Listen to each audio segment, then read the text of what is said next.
Welcome to Burning Bright, a weekly podcast presenting poetry and prose from Passenger. This episode commemorates Memorial Day. It's the day on which we remember the men and women who died fighting for this country.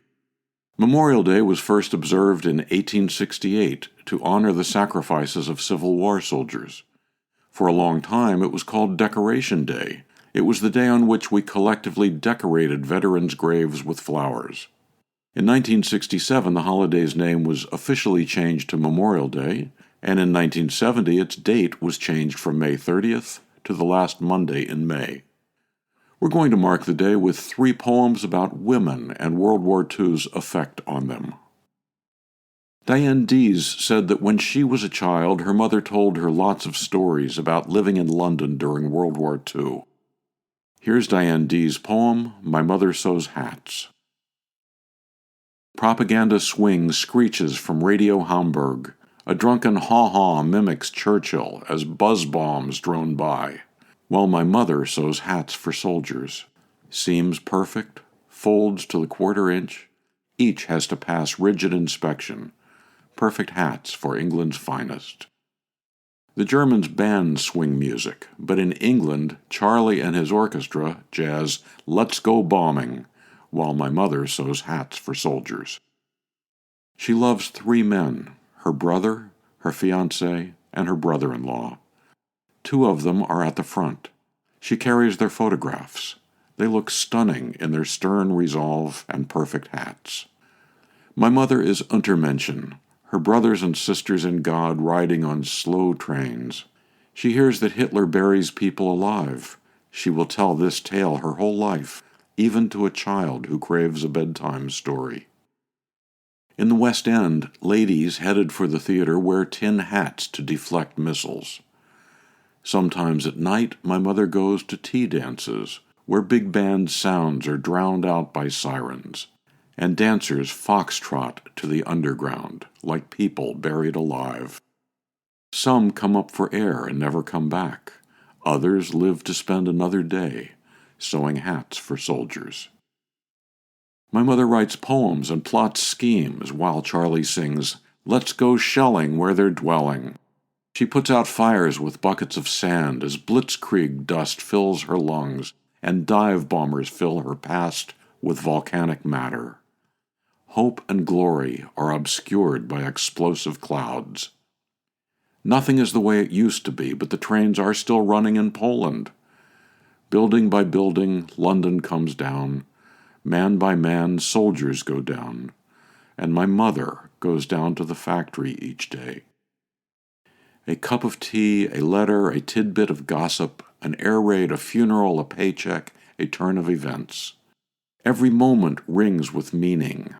While my mother, who loves to sing and dance and drink shandies on Saturday night, who knows every lyric to every song, hums with the radio as she sews hats for soldiers. My Mother Sews Hats, Diane Dees, from 2005, Passenger, issue 40. Next, Laura Golberg's poem, Cruel. That's Crewel, cruel, by the way. My mother sewed air raids, yellow zigzags, blue rumbles, people running, red. No language but stitches pulled in and pulled out. Needle, a tongue. At 30, she left England, where she had hidden in underground shelters from fatal thunder, hunger the constant.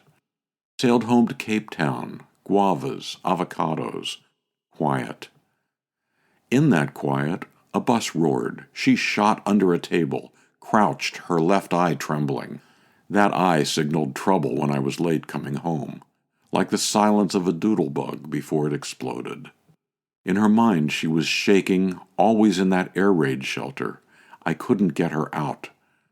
The gossips, stitching their own cloths, labeled her crazy.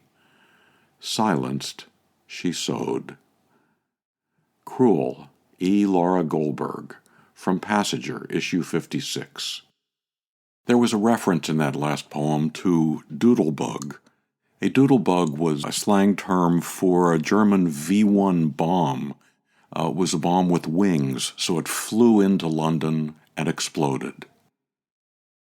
And finally, Shirley Brewer's poem about a woman affected by war in another way, The Bomber Pilot. The dying sun perfumes her garden, a preponderance of red and petals she smooths between her fingers. His memory evokes the image of wings singeing in slow motion. The rose in her pocket burns. Every night she hears her love's final battle over the boiling English sea. After 60 years, his name still burdens her tongue, vowels so heavy they droop against her jaw. She tends her flowers, children and grandchildren, who bear another man's name. The Bomber Pilot, Shirley Brewer, from her book A Little Breast Music. To buy A Little Breast Music, or to subscribe to or learn more about Passenger and its commitment to writers over 50, go to PassengerBooks.com. You can download Burning Bright from Spotify, Apple and Google Podcasts, Audible, and a host of other podcast apps. For Kendra, Mary, Christine, Roseanne, and the rest of the Passenger staff, I'm John Shore.